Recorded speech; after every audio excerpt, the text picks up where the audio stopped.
Bismillahirrahmanirrahim. Alhamdulillahi rabbil alamin. El Hadj Mohamedou Samba Fakoli Doumbia. L'homme. Oui. Nsoma. Wele koro kontoroti. Malatanu. Alhamdulillah. El Hadj Foli kadni. Sabla Foli dibe maugre nyongona Foli dibe fenche manyene bo mauni nyonche. Ali ni I peteme kabru dondo ba foki ka salam bla. Okno bayira ka foku Foli ye fembelebele baye mauni nyonche. Foli biseka ke sababu ye ka kelere bali mauni nyonche. Ali ni femin ini mache Foli bali adi ba to ba o folo don folo. Ko suma Foli ye fembaye. El Hadj Nam. Ko nyana mane akono.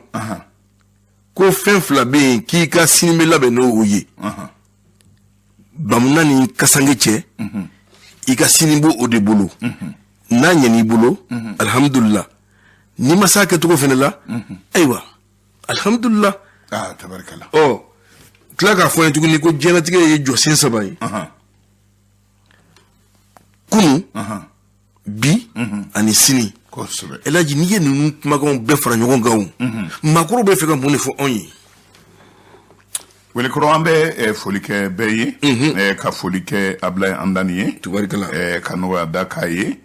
imaye adamade olay ni farjagabodi banabe kenya be Tubarikala nga ni ade tay banayi ame do kaye ala ka korota herel ami rabbi usana wili dalo El Hadj fendo be nyana ma konna la fen saba mi ni ya fo a fen saba o be se ka da nyoma ni koko balo bangli ani nyana ma ya ani saya o ye wati saba adama dembulo bangli ni ame ibe nyana ma ke inanadi ni ame saya beke ibe andi abebe abebe wolo de bulu ka bangi kana sayala o franche konala e ka nyama fembe bo o de kono no te de mi na anana na ama nyama yake nyingal tuma ali mi nyama yake ka kule ka sa fento uma damanta ama wuli ka mo yake nga wolo ni via ila ikana nyama yala ani saya franche ni konala adama dinga pembe la jelimbe o de kono ika fembe bo o de kono la sa here ani here tana geleya bana sutra ani kokorota ani lebu ani dia geleya ani giandoya abebe ndi kono ike mgoye kebele mgoye abebe o wati de kono ike ana mgoye ikebele ana mgoye abebe o de kono ika kunanja ani ka kunangoya abebe o wati de kono wolo ani sa franteni kono o la sa ale de ka gele nada nyina ma yake kunanja dodo onga dondo nyesiki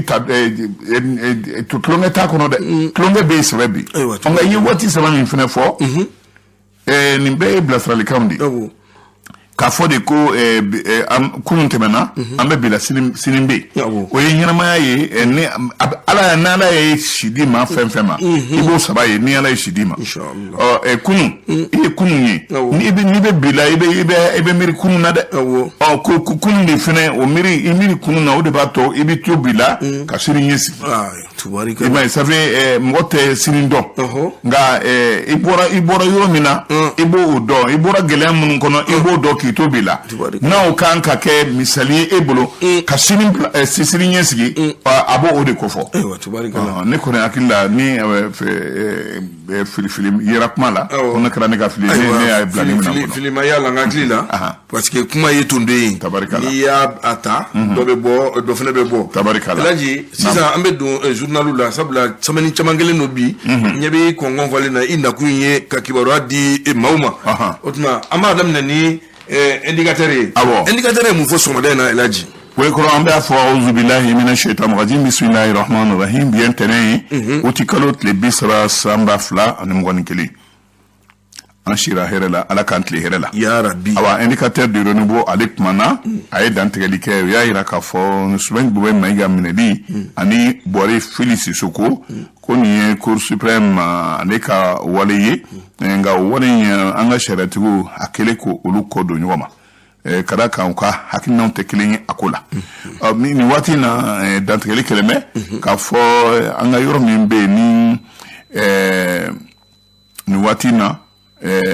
ya ira ka fo ni vaccin vaccin ni o nalendo en fayan bi sini o koni o ya ira ka fo million ke meshe ki bonyanko o de kan ka do vaccin ko nuna amarato rela nota abeche mi anga jamana ira isa an segi nyoma amni Dakar kala ka fon ko yanko dona anga mawdi batigu ni Senegal kawche kawlak ne sayare bolala ni anga mawdi batigu ye kusoro Senegal jamana tasarana fenema fene kusoro an fene feya kala sababu ire katama asunsuro ka nyongri jamana fula ani nyonche bi fama wulila ka kuma nyoyandu nyonche eko ako ateka nwawa anwara ere dore ka kumala ni watina mi refondation jabana achi katlaka la korea tuguni mi kalata ere o kalfali kulu kelempe la no organe unique des élections parti politique olu koniye fala ninke fala nini ni a tarake sababu ire ka ufo ngonko kudola nga karanye fema abeke abe ka akerinna ni watina nika uswanu urejalo nika te diro nibo akumana ako bushe no sogo fere lawi munun be bagam fa katla ka sogo fere ke olu ko ni fina konko mane be ka fo bita barablala sogo fere ka jope anga jamana kono ko kada ka o ka jiru do be fasola nimti Joseph Fawari million keme flambo nyongula mani anyen bo indicateur diro no ala jusma ga fo ni na yarabi elaja nouvelle horizon me mufo nouvelle horizon kuma télé are la ni watina ya hira ka fo machama olube mnali bolo kan bis kadaka guruku kuma ani namfolo min kan ka don anga finituku ka minauna genero ani politique ma chama ngari keleme nasro sharatiku kelente ki nyamada a chama ma wa ekutem mnali bolo ma wa mi anga dinet ka mawi ruye nyonyi berebe baka Sherif Ousmane Madani Haidara fi imam Mahmoud Diko ale ilamun ni dinet ka mawi mim se kato uka hakilinaw obseka ke sabuye ka donse do di anga jamana ma abe nyongri mi nani ake wiki jo ka inyisi jamana koma ablay niko ablay usanu rejalo ninde kuma re nouvelle horizon ya fo aywa kuma nyana les échos eko bele kumana ni watina ayirala ka fo PM aleni classe politique kama we nyonsro yelema munu no politique yelema yi ani fanga bolum ba an fe anno nu o yelema o de kumbe uka kuma o de kuka kuma kuluma yoroire premier ministre Choguel Kogala Maïga juma temene ani politiquement we nyonsro noni kum fladi kumbala kanya fo aye fere mun tige ni atarawdo dartige sente re nyakoro no anga blombala diginyi chonche fon watina atara min boluda uluye aye o kono kuma kuluma rodo fuina o mana boy sa jamana re min be an kuni an kanche bi min se kato maraketo nyuma ani maraketo kura ni korman be beta be min na boni gon fe aye o dantike ni watina jeni la kanabalia demsonu ko faso kelembe ka uluto mne ba obuluko majenai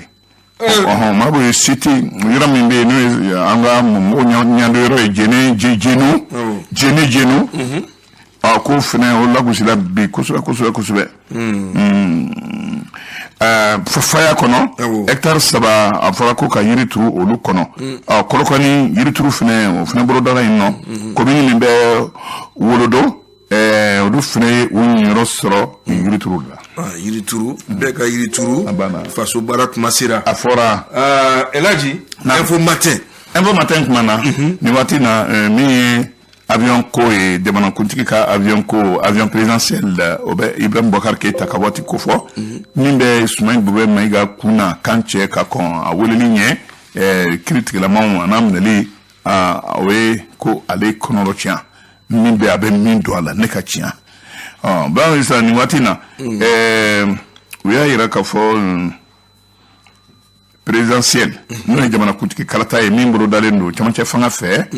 ko IRD o yeki konkoma amay bolongoni shimgola ako akada ele nendo ni mami ya don ko ibe joro no fe jamana kuntigi joro no fe ki ibe fe ka boni irde di toy a bela jele mi se ki bolo bo am no fe fisamanti atala ako appel à candidature au bolo dara ne ka kuma te informateur ne Alhaji ni war ko te ay rebe sira la kana abana indépendant kuma na wuli koro indépendant kuma na Choguel ko kala maiga anyi ni kuma fo ani parti politique ye nyon soro limin ke akera CICB la akera uti kalo tlemwa ani wulon la tbenena ako kuma koloma rola ko mashi ma fo demana kuntigi ma fo premier ministre ma fo wa ushima delika abudado transition do faradi akunama kan walma do boli akunama la kushi dama delika se okumama o de kuma re anka akito mina ko sobe mi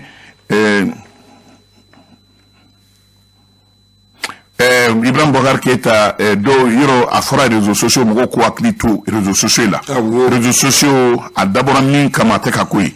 angalundi kacha kateme a tienka wa cheni no de barka ka bum kateme anyumanka oui Ibrahim Boubacar Keita ka sa ko kuma fo vidéo de la me o bora réseaux sociaux ka o lukunya ira ko Ibrahim Boubacar Keita malaka na cheja ngade mana kunti koro ko a signala kan ma kono ko ni kuna funi mina a kunje jengelenu ko kay ko che fufu ite alabi ko kada akuntara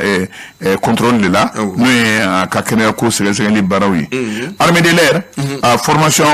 aviateur munu ya pankulumbulu bawe ma kene sala an biwlo ngani sheki olu klaru ka kalana o here commissaire ni be kajolo ni sumrun do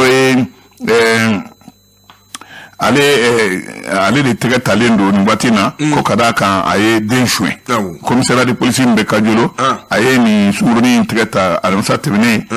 kada sumruni re santani wurum lay dendo ba bolo sankilin denindo ko were bora segudi